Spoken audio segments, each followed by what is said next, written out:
Hi guys, welcome and welcome back to my channel. My name is Thanda Xaba I. I'm a twin mom and I also have 3 other kids. So basically I'm a mother of 5. For those who haven't seen part 1 of this breastfeeding twins series, I don't even know what to name it.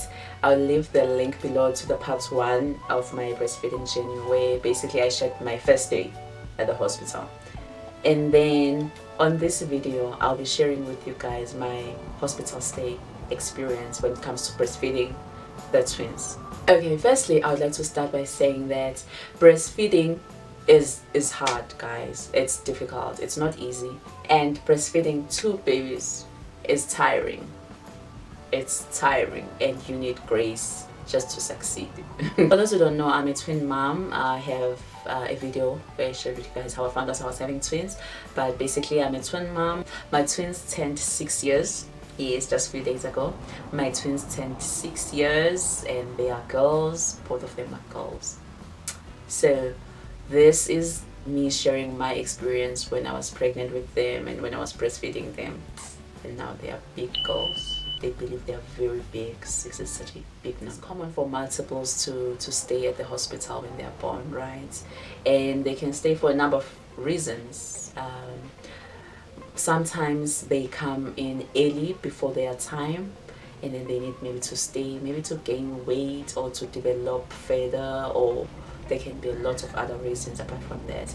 And sometimes maybe they might have jaundice and then they need to stay at the hospital for longer, or sometimes their glucose, what is it called, their glucose level, right, that thing that they keep on checking, yeah, their glucose level maybe is low and it needs to pick up, you know, number of reasons. I have a video where I shared with you guys how I found out I was pregnant with my twins, and then by God's grace things went smoothly with my pregnancy. Yes, fine, I was sick, yes, there was this and that, but we managed to reach 38 weeks, which was like a miracle for twins, and I was so grateful. Like, I thank God for that, because that is considered full term, and that is considered full term. So that on its own minimized the chances of me having to stay at the hospital, because the babies were full term.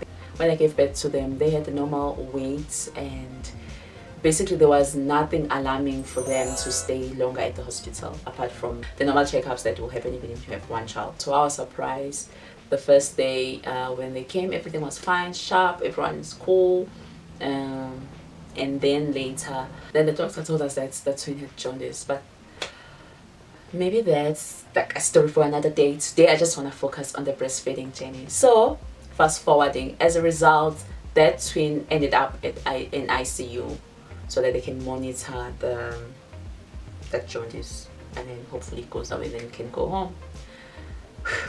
So after the first day of breastfeeding, I thought, I've got this, okay, I've got this thing, I've got twins, now I can breastfeed, I can put the breast in their mouth. Check out the part 1 to find out how much I struggled with that.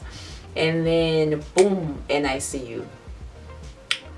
Now I had to feed the baby in the ward and also feed the baby in the NICU, which was not easy. And I was the first time mom, guys. Like, it wasn't easy. Any of these things wasn't easy for me, but I really thank God that he walked with me and I was able to walk through until they were out of the hospital. I wanted to exclusively breastfeed my twins, and even when they told me that one had to go to the NICU, I still wanted to do that. I still wanted to breastfeed both of them.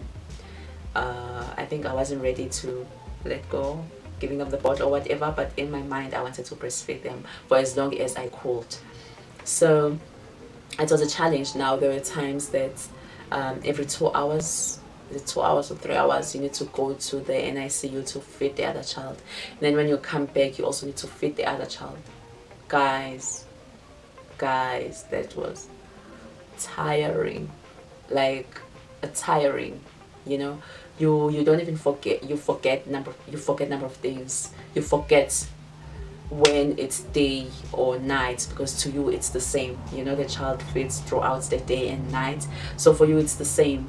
3 o'clock in the morning is the same as 3 o'clock in the afternoon, because you need to go and feed the baby, you must come back, there's another baby here that also wants to be taken care of. So it was so exhausting. To top things off, I struggled with expressing so much, so badly. I mentioned that on the other video as well. So I had to either express milk for the child or go there.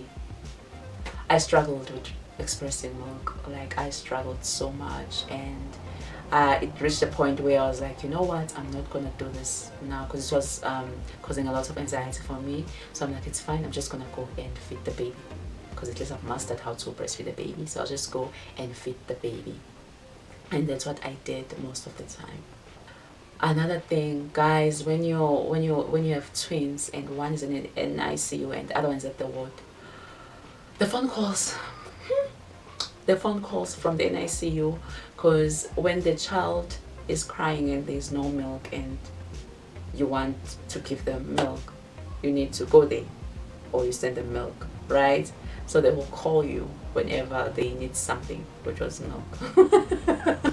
So they will call me, and sometimes you just want to cry, because you also want to rest. Like, when do you rest? Honestly, when? Because you walk to the NICU and then you get there, you feed the baby for a good maybe 30 minutes or whatever, or less. In fact, you feed the baby, and then, because you mustn't take the baby out of that light for a long time, so you feed the baby, return the baby to that light, then you leave, you go to the other child.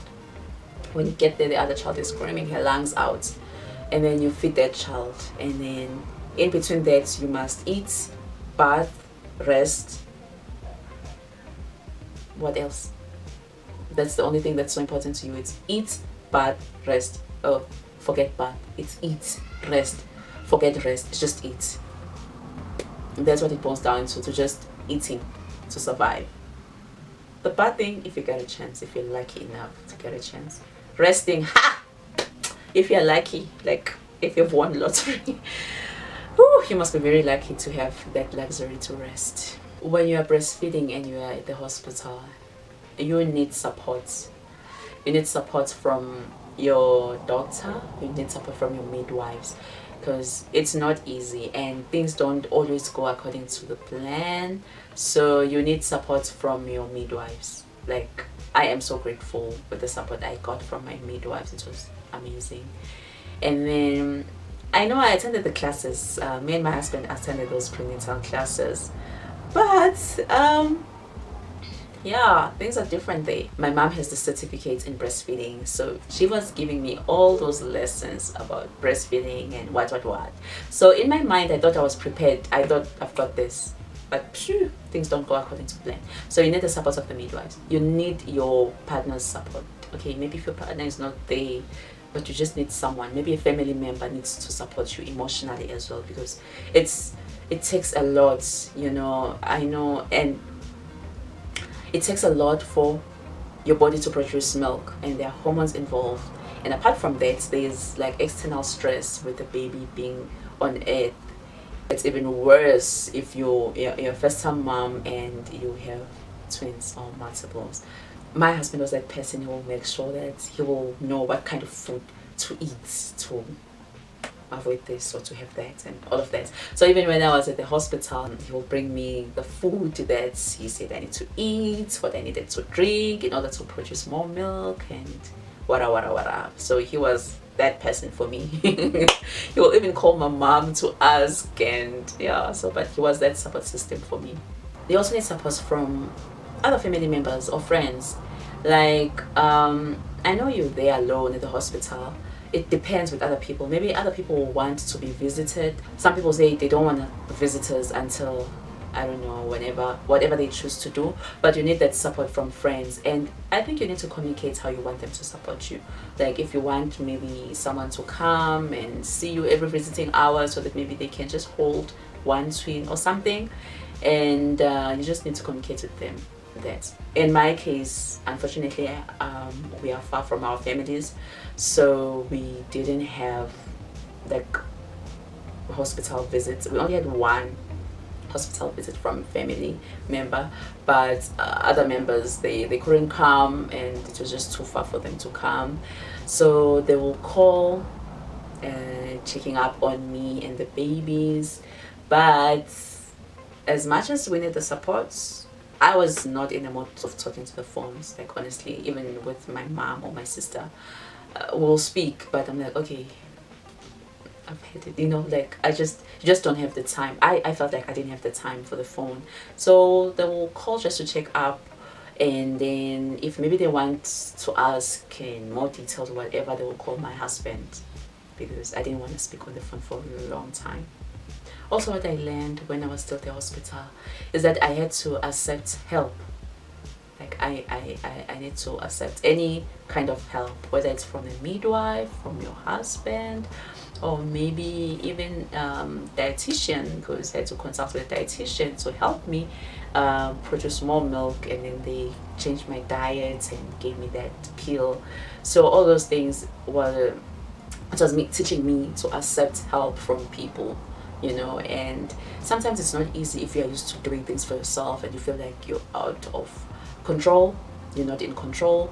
When it comes to breastfeeding, I think you should make your decision before you go to the hospital, and communicate that decision with your doctor, and communicate that with your spouse or your partner or a friend or whoever that will be your support system. Should communicate your decisions, that this is what I'm planning to do. And don't feel bad if maybe you plan to do something and now you can't do it because of the situation that you're facing. It's fine, like it's life. We plan for things, but it doesn't necessarily mean that things will go according to our plans. Sometimes things go according to God's plans. So just accept whatever that God will bring in your way. But do you have a plan? Communicate your plan with your spouse or with the support system that you have. Also, try and remove any stress. Don't stress about things, because when you're anxious and you're stressing about certain things, it can actually disturb your milk supply. So just try and avoid stress and just focus on you. Just be in the present moment. You're at the hospital, you just gave birth, so just focus on that. Don't think about what will happen tomorrow, or I should have done this better, or whatever that might cause stress in your life. Eliminate that and just focus on the present. Try different feeding positions. Like there are so many feeding positions that you can try. Just try different feeding positions. If you need to use cushions or you need to use pillows or whatever that you need to use, just do that. Support the baby so that it can help make the breastfeeding experience a little bit pleasant. I hope you guys enjoyed this video, and if you did, make sure that you hit the like button so that I know that you like it. If you haven't subscribed, I don't know what you're waiting for. Please subscribe, and you can also follow me on social media. I'll leave all the links in the description box. Bye.